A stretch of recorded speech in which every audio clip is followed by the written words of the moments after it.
Look at you, a cripple, useless as a wife and worthless as a woman. Do you really think I'll drag you into my $200 million future? Get out of my sight!"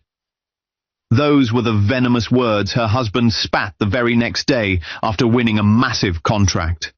No gratitude for the years she held him up. No compassion for the woman who once fed his dreams. He cast her out like garbage, her wheelchair left stranded in the cold, her dignity crushed under his laughter. She sat there trembling, her body weak, her heart bleeding with every word replaying in her mind. To him, she was nothing but a broken shell, a burden too heavy for his new life. But fate has a way of turning mockery into mourning. Months later, the same man who had thrown her to the streets returned crawling, begging at the feet of the woman he thought would never rise again. This is the story of a crippled wife discarded in cruelty, and the twist that left him destroyed. And today, it is being retold by me. Hello family, welcome back. Before we begin, I have a small but heartfelt request. Please subscribe. Your support is what keeps these stories alive. Every time you click that button, you're helping us share voices that would otherwise be forgotten and stories that deserve to be heard. And in the comments, tell us where you're watching from, because together, we are not just telling stories, we are keeping hope alive. It was a Monday morning when Vanessa Miller rolled herself into the kitchen humming softly. Sunlight poured through the windows, painting golden lines across the marble counters. She loved this time of day, quiet, still, full of promise. The scent of fresh coffee filled the air, and the soft clicking of her wheels on the floor echoed in the silence. Derek wasn't up yet. He had a big meeting that afternoon, the one he'd been chasing for 3 years, a government contract worth $200 million. Vanessa had prayed over it every night for months, laying awake and staring at the ceiling while pain shot through her back. She glanced at the clock. 7:43 a.m. She poured his coffee just the way he liked it, 2 sugars, 1 cream, and set it on the counter. Then she went back to scrambling eggs, her movements practiced and slow. Her legs didn't work, but her hands still did. And her heart, still beating for a man who once called her his miracle. She didn't hear Derek come down until his deep voice filled the room. "Morning," he muttered, barely looking her way. Vanessa turned with a warm smile. "Your coffee's on the counter." He took a sip, nodded, and reached for his phone. No kiss. No thank you. "You nervous?" she asked gently. He shrugged. "Why would I be?" "I've got this." Vanessa laughed lightly. "That's the spirit. You've worked hard for this, babe." Derek gave her a quick glance, but his eyes didn't linger. "Yeah, I did." The words stung. Just a little. She brushed it off. Maybe he was just stressed. "I've been thinking," she said, rolling closer. "If the deal comes through, maybe I could finally open that rehab center I told you about. You know, for women with injuries like mine.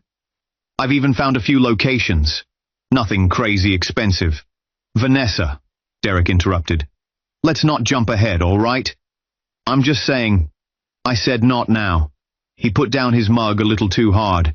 "Can we not make this about you for once?" Vanessa froze. She blinked, then forced a smile. "Of course." "I didn't mean it like that." He didn't respond. Just grabbed his keys, checked his watch, and walked toward the door.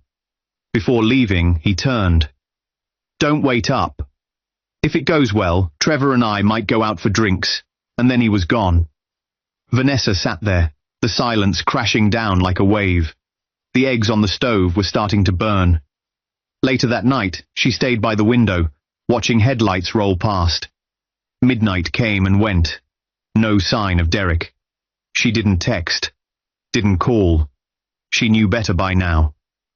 At 2:18 a.m., the door opened. Derek walked in, his tie loosened, his shirt wrinkled, and the smell of whiskey following him like a shadow. He looked straight at her, sitting there in the dark. He didn't smile. You got it, she asked softly, barely able to hide the hope in her voice. He paused, then gave her a slow, proud nod. We got it, he said. Vanessa clapped her hands together. Oh my God, Derek. Baby, that's amazing.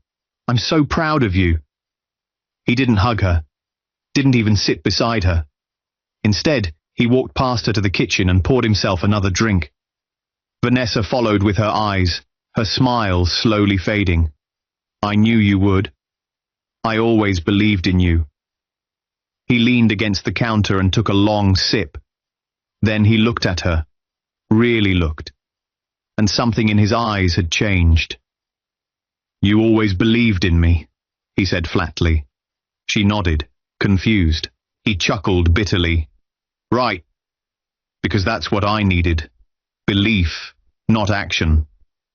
Vanessa blinked. What does that mean? Derek set the glass down and stepped closer, his tone colder now. I needed a partner, Vanessa. Not someone stuck at home writing journals and dreaming about rehab centers. Her stomach twisted. That's not fair. I've been there for everything. I gave up my boutique, my savings. I helped with your pitch decks, cooked for your meetings. And what did I get? He snapped. A wife who can't even stand next to me at the podium without a chair. Do you think that's the image I need right now? The silence between them was sharp. Vanessa swallowed hard. You don't mean that. He laughed. Don't I? And with that, he walked upstairs and slammed the door shut. Vanessa sat there for a long time, hands trembling in her lap, wondering when the man she married disappeared. 3 days passed. The house got quieter, colder. Derek barely spoke to her, except when he needed something. Calls from reporters started coming in. His face was on TV. Business websites were calling him a rising mogul. Lena sent Vanessa a text saying, he's killing it. You must be so proud. Vanessa didn't reply. On Friday morning, Derek came down dressed in a new tailored suit. She complimented him, but he didn't respond. Can we talk later? She asked as he headed for the door. He paused. I don't think so, he said. I've got things to handle. Derek, what's going on? He turned, eyes sharp. What's going on is I'm building an empire, Vanessa. And I don't need someone dragging me back to the past every time I try to move forward. I'm your wife. For now. The door slammed behind him.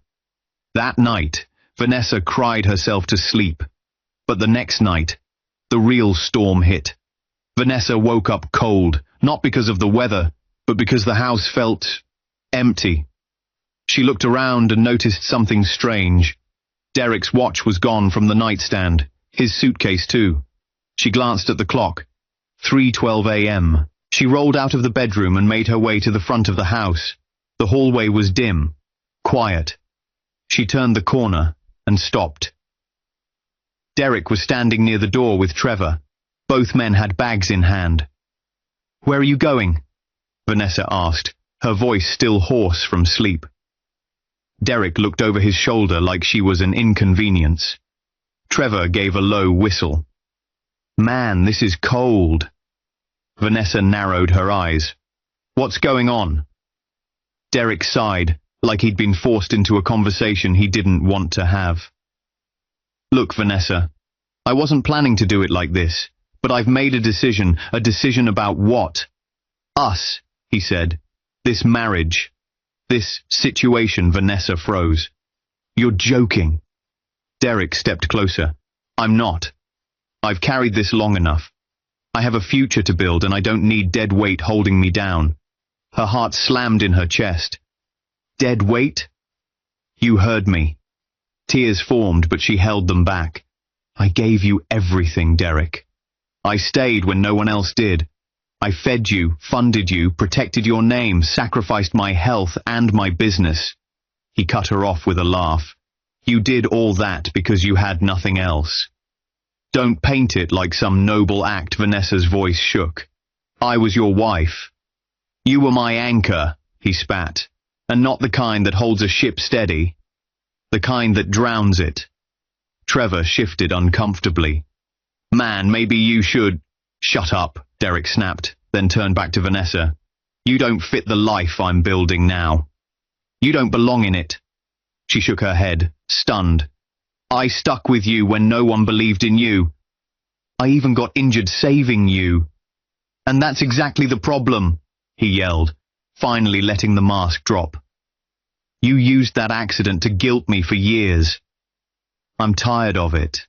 I'm tired of you. She felt her throat tighten. What are you saying? He leaned in close, voice low and bitter. Look at you, a cripple, useless as a wife and worthless as a woman. Do you really think I'll drag you into my $200 million future? Vanessa's mouth fell open. The words knocked the air from her lungs. It felt like the floor had collapsed beneath her, if only she could stand on it. Trevor looked away. Even he couldn't pretend it wasn't too far. Derek turned and opened the door. Then, without warning, he grabbed the handles of her wheelchair and rolled her out onto the front porch. Derek, wait! What are you doing? You'll figure it out, he said coldly. He left her there. No shoes, no phone, no bag. Just the cold night air and the sound of the luxury door clicking shut behind her. She sat on the porch, trembling. Cars passed in the distance. Somewhere, a dog barked. Her nightgown clung to her legs in the breeze, but her body was numb. How did it come to this?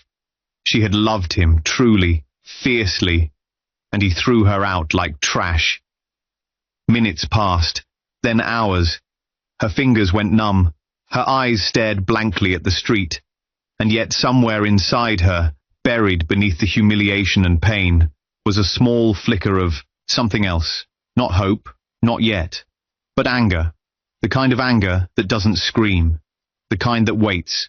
If you haven't subscribed yet, we'd love for you to join our community by hitting the subscribe button. Through our stories, we build hope and give a future to children and women who have been abused all over the world. Motivate us by subscribing and turning on your notification bell so you never miss a story that matters. Also, let us know in the comments, where are you watching from, and how did this story speak to you? The sky was just beginning to lighten when Vanessa finally blinked. She had sat on that porch the entire night, cold and motionless. Her back ached, her fingers were stiff. Her heart felt like it had stopped beating hours ago. Eventually, a neighbor, Mrs. Dawson, opened her door across the street. The older woman stared, eyes wide, but didn't say a word. She simply went back inside and closed her blinds. Vanessa laughed under her breath. A dry, bitter sound. By noon, a security guard arrived. I was told you're trespassing, he said, not unkindly. You'll need to leave. She didn't argue. She just asked for help down the steps.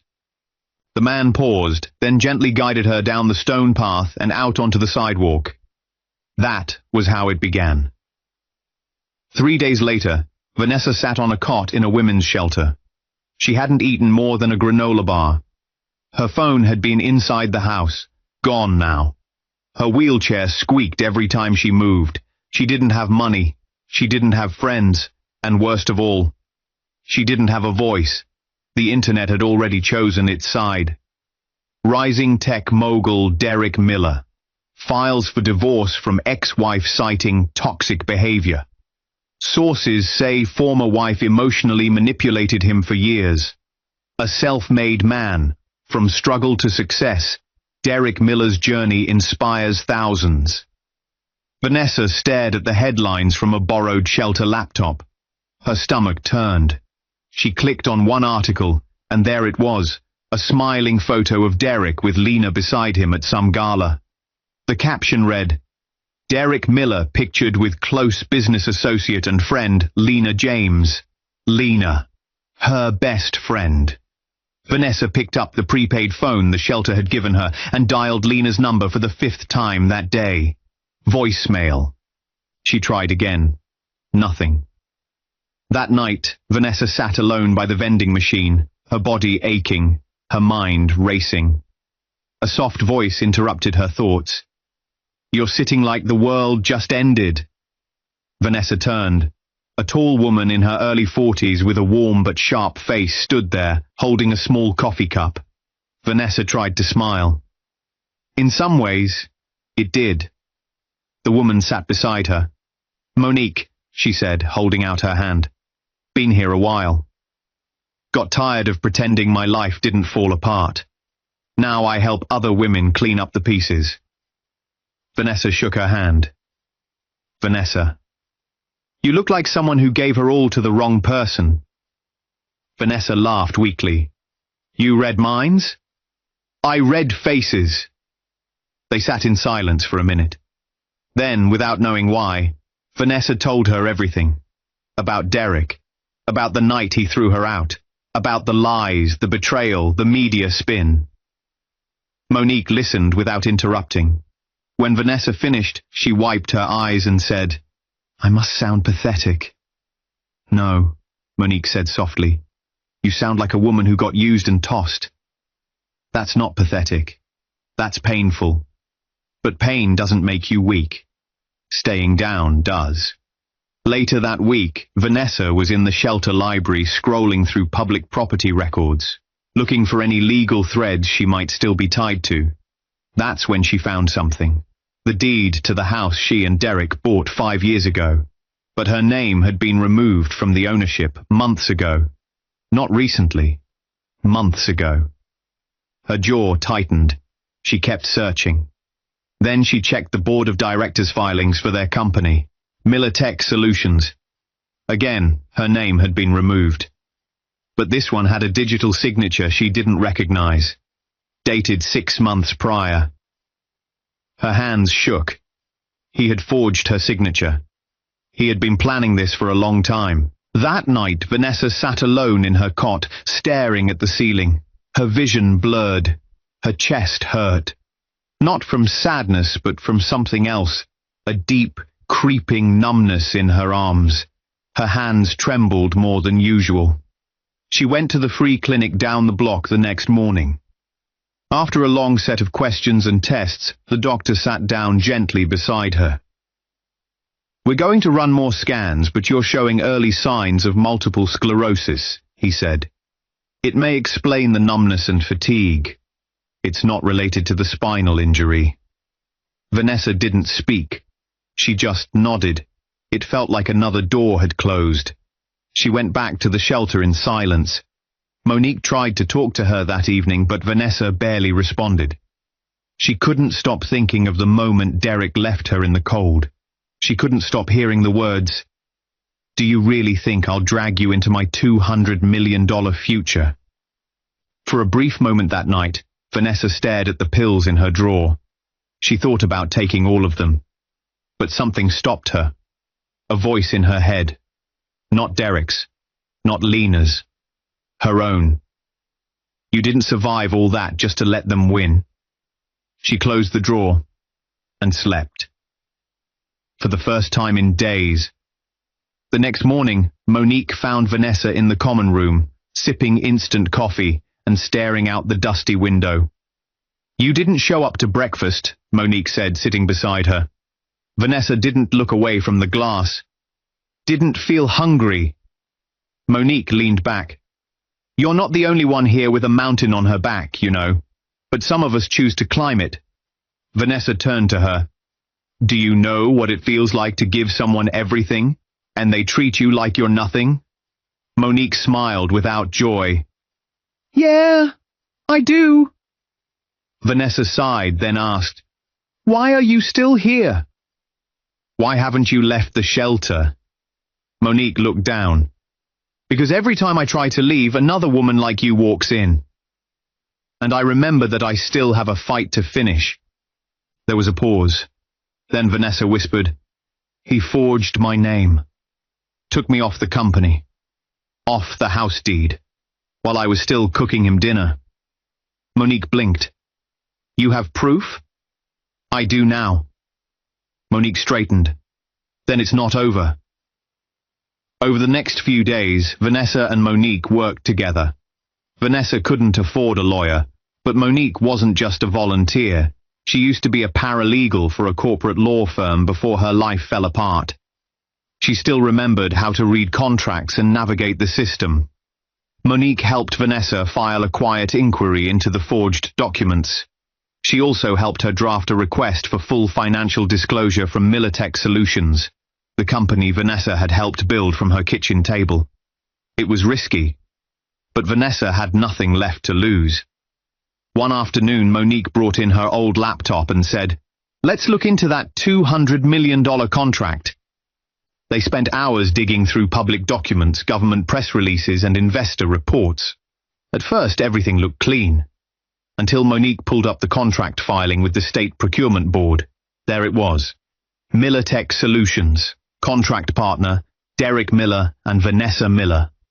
Vanessa's eyes widened. "They used my name?" "Yup," Monique said. "You were listed as co-founder. They pitched your backstory as part of the diversity and inclusion angle. It helped secure federal approval." Vanessa stared at the screen. "But I was already out by then. They didn't tell the board that. They needed your name for credibility. A black woman, disabled, with a business background. It made the proposal bulletproof." Her hands trembled. "So I was the face they used to get the deal, and then tossed the moment it was signed." Vanessa's breath caught in her throat. He had used her, not just emotionally, not just financially, legally, publicly, strategically. It wasn't a breakup. It was a full-blown con. That night, Vanessa sat outside the shelter on a bench under a flickering streetlight. Her body still hurt. The diagnosis still lingered like a storm cloud. But something in her chest had shifted. This wasn't just heartbreak anymore. It was war. Derek didn't just betray her. He committed fraud. He used her identity. He manipulated the system. And now, she had proof. She would stay silent. For now. But silence didn't mean surrender. 3 weeks passed. Vanessa no longer cried when she woke up. She didn't stare at the ceiling or check her reflection hoping to find the woman she used to be. She had stopped looking backward. Now, she was watching, calculating. Every night after dinner, Monique and Vanessa set up a small folding table in the back corner of the shelter's community room. The staff called it the war desk. Old newspapers, printouts, legal filings, and spreadsheets filled the table. "We're not just going after him," Monique said one evening, tapping her pen. "We're pulling the rug out from under him." Vanessa nodded. Quietly. No warning. Just silence. Then collapse. She had learned her lesson. Derek liked grand gestures. He liked drama, attention, and the sound of his own name in rooms where people wore suits. She, on the other hand, was building in the dark. Monique helped her file formal notices with the State Business Commission and the Federal Contract Office, quietly challenging the use of her name on the $200 million contract. At the same time, they submitted an anonymous whistleblower report to a journalist Monique trusted, someone who specialized in tech fraud and shady deals. Within 2 weeks, small cracks began to show. A minor blog ran a story titled, "Who is the silent partner behind Militech's $200 million deal?" The article barely made a ripple, but it was enough. Vanessa wasn't trying to go viral, she was laying down sparks. Meanwhile, Monique arranged a meeting with someone she believed could help Vanessa truly rise. Thomas Hargrove, a quiet but powerful investor known for backing companies that focused on innovation with a conscience. Vanessa was hesitant at first. "I'm just a woman in a shelter. Why would he talk to me?" Monique smirked. "Because he used to buy candles from your boutique every Christmas. He still talks about your customer service. And he hates frauds like Derek." The meeting was set at a small private office. Vanessa dressed in the only formal outfit she had left, an old navy blue blouse and a skirt Monique helped her hem. She used public transport and arrived early, heart pounding. Mr. Hargrove greeted her with a warm smile and firm handshake. He was in his late 50s, tall, and had that rare energy that made people quiet down when he entered a room. I always wondered what happened to that little shop on Fifth, he said. You used to write thank you notes in the bag. Vanessa smiled shyly. I remember. I just liked making people feel seen. He nodded. You did. That's rare, and I've heard quite a bit about what's happened to you. I'm sorry for what you've been through. Thank you, she said, quietly but firmly. But I'm not here to be pitied. I'm here to build again. He leaned forward. Tell me. And so she did. She spoke about her dream, a startup focused on adaptive tech for women with disabilities, made by women who'd lived the struggle. Clothing, gear, digital platforms, even community spaces. Mr. Hargrove listened intently. He asked smart questions. He took notes. When she finished, he sat back. I believe in you, he said. Vanessa blinked, stunned. You do? Absolutely. And I think the world needs to hear you. But not yet. Let's move smart, not loud. He agreed to back the company, quietly at first, under his innovation brand. They would work behind the scenes. Soft launch, private investors, no press, no public face. Not yet. For the next 2 months, Vanessa worked with a small remote team assembled by Hargrove. Engineers, designers, advocates, all women. All with their own stories of being overlooked, underfunded, or discarded. They called the startup Rise Well. The logo? A simple phoenix in a wheelchair. Monique handled legal paperwork. Vanessa ran strategy. Slowly they developed a wearable line of adaptive products, clothing and devices designed not just for function, but for dignity. She didn't post on social media. She didn't speak to reporters. She simply worked and watched. At the same time, she continued dropping quiet matches near Derek's empire. She sent anonymous emails to former employees who were pushed out without severance. She forwarded suspicious vendor contracts to a regulatory compliance board. She leaked financial documents to tech watchdogs, highlighting potential misreporting. Derek didn't know where the heat was coming from. All he knew was that meetings were being cancelled. Questions were being asked. Investors were getting nervous. Then came Lena's downfall. Vanessa didn't plan it, but karma handled that part. An anonymous source, not Vanessa, leaked a private recording of Lena at a business dinner. In it, she laughed with 2 other board members and mimicked Vanessa's speech and posture, making cruel jokes about disabled people and mocking weak women who can't keep up. The video hit social media like wildfire. Within hours, the internet turned on Lena. Sponsors dropped her. Her speaking engagement at a Women in Tech event was cancelled midstream. Then came the bombshell. A financial audit exposed Lena for embezzling over $400,000 from a non-profit initiative tied to Militech.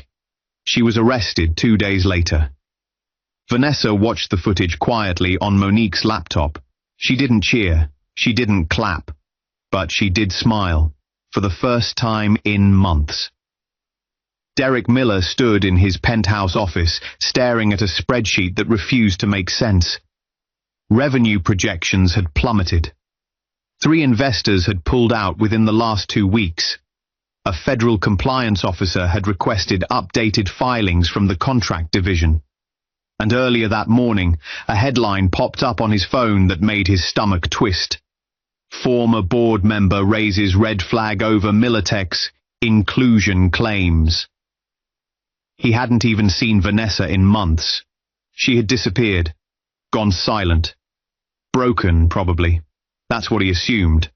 But this felt targeted, calculated, like someone was slowly pulling every thread loose. Trevor knocked and stepped inside, his usual smug confidence now replaced with unease. IRS just sent another request. They want to see expense breakdowns for the first quarter through the third quarter, he said. Derek slammed his laptop shut. What the hell is happening? I don't know, man. But ever since Lena's arrest, the company's name is dirt. No one wants to touch us. Was a liability anyway, Derek muttered. You don't think she's the one talking to the feds now? Derek said nothing. He was too busy watching everything crumble. Meanwhile, across town, Vanessa sat in a quiet office, lit by soft sunlight, going over final designs for Risewell's soft launch. "Your wearable chair harness idea is brilliant," one of the designers said. "Stylish and supportive. No one's done it like this before." Vanessa smiled faintly. "That's because no one asked women like us what we actually needed." She closed the laptop and checked her phone. A notification blinked from her anonymous alert account. Miller Tech flagged for internal audit. Federal contract suspended pending investigation. She didn't react, didn't cheer. She simply turned to Monique and said, "It's time." That same week, Vanessa received a formal invitation. A charity gala, hosted by the State Innovation Board, honoring leaders in ethical tech. The guest list included CEOs, senators, and the governor himself. She was shocked to see her name on the program. Keynote guest of honor, Vanessa Miller, founder of Risewell. Monique raised an eyebrow when Vanessa showed her. "Think he'll be there?" she asked. Vanessa didn't answer right away. Then she said, "Let's hope so." The night of the gala was electric. Cameras flashed, reporters lined the entrance. Strings of fairy lights lit the outdoor venue as polished guests mingled with glasses of champagne. Derek arrived in a charcoal tuxedo, jaw tight, nerves wired. His company was bleeding, and he needed to salvage his name. Fast. "Just smile and shake hands," Trevor whispered beside him. "Get one photo with the governor and maybe they'll forget the audit." But as Derek stepped onto the red carpet and moved toward the center of the event, his face changed. He froze. Because there, standing at the top of the steps in a sleek black dress, her hair pinned up, her posture calm and poised, was Vanessa, in a new wheelchair. One from her own company, custom-built, sleek, powerful. She wasn't hiding anymore. She was glowing. And seated next to her, the governor, laughing, smiling, leaning in as she spoke. A photographer captured the moment. Flash. Then another. Flash. Then the announcer spoke over the speakers. "Please welcome our keynote guest of honor, founder of Risewell, and a leader in the future of accessible tech, Vanessa Miller." Derek's jaw clenched. People turned and clapped. Some even stood. Vanessa took the mic with steady hands. She looked out into the crowd. Her eyes brushed over Derek without lingering. "I used to think strength meant standing tall," she said into the mic. "But now I know strength is building something when no one believes in you. It's surviving the fire and rising anyway." The room fell quiet. This company wasn't born out of ambition. It was born out of abandonment and pain and silence. But I used that silence. I made it speak. Applause broke out. Some guests cheered. Derek stood in the shadows, unable to move.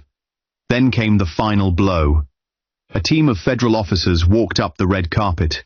They passed the guests, past the waiters, past the photographers, and stopped at Derek Miller. "Mr. Miller," the lead agent said, "we have a warrant for your arrest. Charges include fraud, forgery, and misappropriation of federal funds." Gasps rippled through the crowd. Cameras turned. Flash, flash, flash. Derek's eyes darted to Vanessa. She didn't smile. She didn't speak. She simply turned her chair and rolled inside the gala hall, surrounded by applause. 3 weeks after the gala, Derek Miller was living in a rundown apartment on the edge of the city. The once polished tech mogul now looked like a man who'd aged 10 years in a month. His expensive suits had been replaced by old hoodies. His name had become a punchline on news panels, late-night comedy shows, and Twitter hashtags.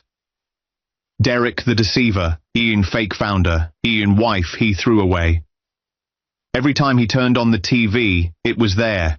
Every time he opened his inbox, another lawsuit. His bank accounts were frozen. The feds had seized his cars. The penthouse was gone. Trevor had disappeared. Lena was still in jail. And the investors? Long gone. He had nothing. Worse than nothing. He had become a joke.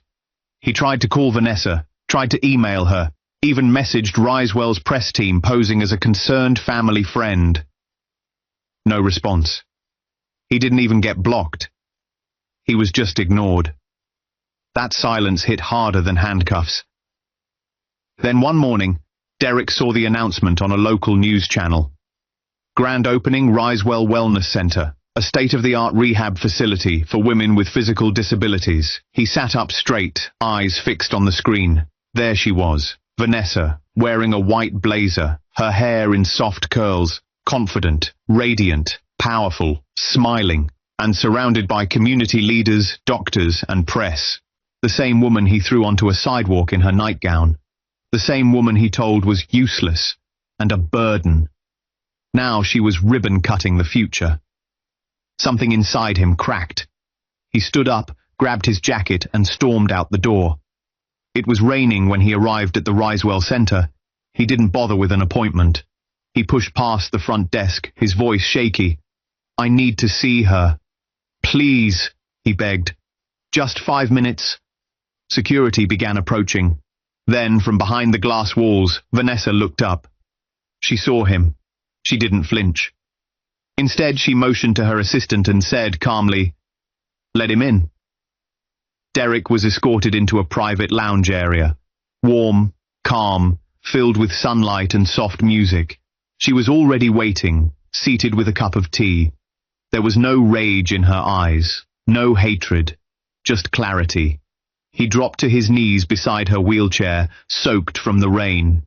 "Vanessa," he said, his voice breaking. I was wrong. Everything I said, everything I did. Please, I didn't mean it." She tilted her head. "Yes, you did. You meant every word." "No, I didn't. I was confused. I got caught up in the money, the power." "You meant it," she said again, firmer this time. "Because I remember every second of it, every word you said when you rolled me into the cold." He choked back a sob. "I lost everything." She stared at him.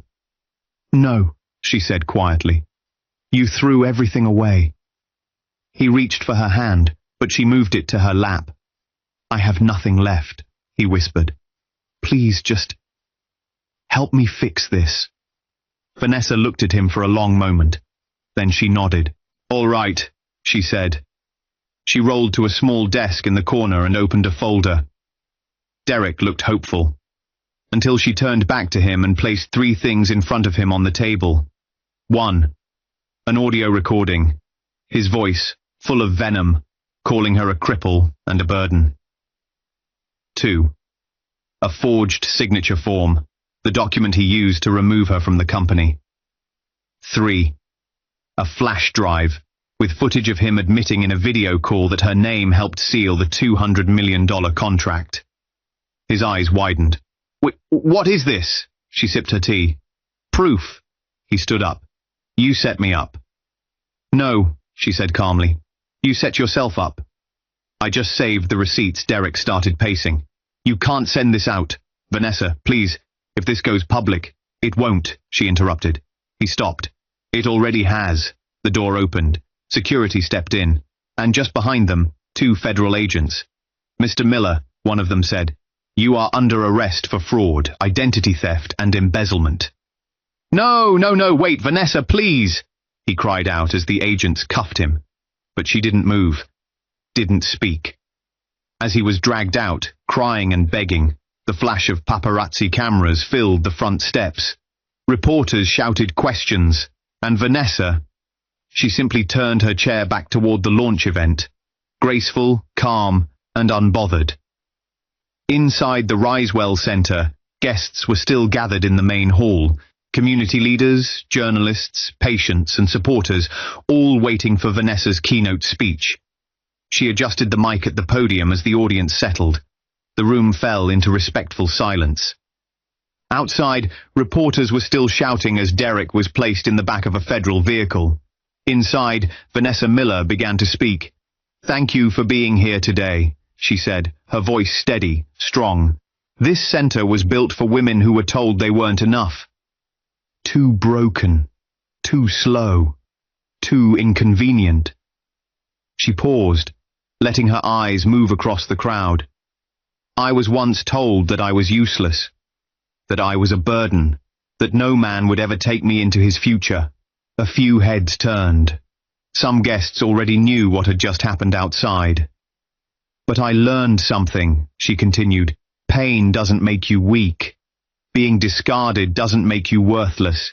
It simply forces you to find strength in silence. Soft applause followed. This center is not just a rehab facility. It's a place of return. For women to return to themselves, to their purpose, to their voice. She took a breath, then smiled. And I want to share one more thing. She glanced to the side of the stage where her doctor stood nodding supportively. I've been accepted into an experimental treatment program, Vanessa said, her eyes glistening. There's a real chance I may walk again someday. The room erupted in applause. Monique, standing at the back, wiped a tear from her cheek. Vanessa waited until the clapping settled. Then she leaned forward slightly, closing with quiet intensity. Sometimes the people who discard you will one day kneel where they once stood. Let them. That night, Vanessa walked through the quiet halls of the center she built, wheels gliding softly on polished floors. The noise had faded. The press had gone home. The lights were dimmed. She rolled to the main lobby and looked out through the glass doors. Beyond them, the city still moved. But in here, it was still. Safe. Hers. She wasn't broken. She wasn't begging. She was becoming. And this time, she was building a future no one could take from her.